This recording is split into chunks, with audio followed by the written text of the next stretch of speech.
qu'il faut consommer en premier, et ce qui est le plus important, c'est l'hydratation, donc les boissons. À savoir que seule l'eau est indispensable, c'est-à-dire que tout le reste, c'est du bonus. Donc au cours de la journée, on dit qu'il faut boire entre 1,5 litre et 2 litres par jour. Effectivement, ça dépend de la température extérieure. Quand il fait plus chaud, on boit plus parce qu'on transpire plus, donc on a des dépenses d'eau qui sont majorées. On a aussi, lorsqu'on a de la fièvre, on boit plus parce que notre corps, pareil, on a des pertes dues à la transpiration, à la perspiration.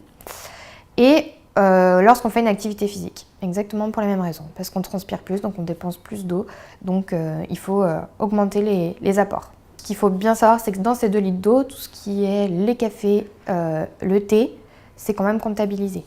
Donc on y arrive assez facilement quand on compte les cafés et les thés et la boisson pendant les repas et à l'extérieur des repas.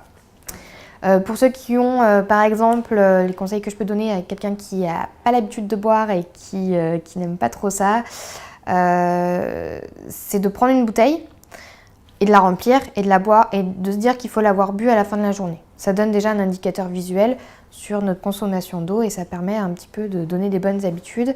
Et après, ça vient automatiquement, on consomme de l'eau comme on a l'habitude de le consommer. Mais c'est vrai que d'avoir ce repère visuel-là, ça aide bien. Ensuite, sur les boissons, ce que je peux ajouter, c'est qu'il y a des faux amis, c'est-à-dire que les jus de fruits, par exemple, qu'on aurait tendance à utiliser assez facilement parce que ils donnent du goût, parce que je sais que certaines personnes n'aiment pas l'eau.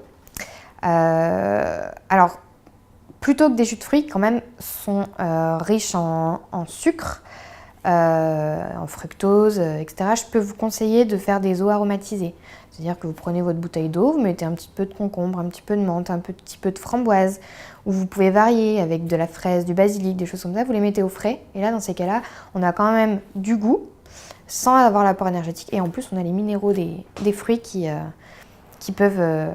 apportent un plus. Donc c'est quand même assez intéressant.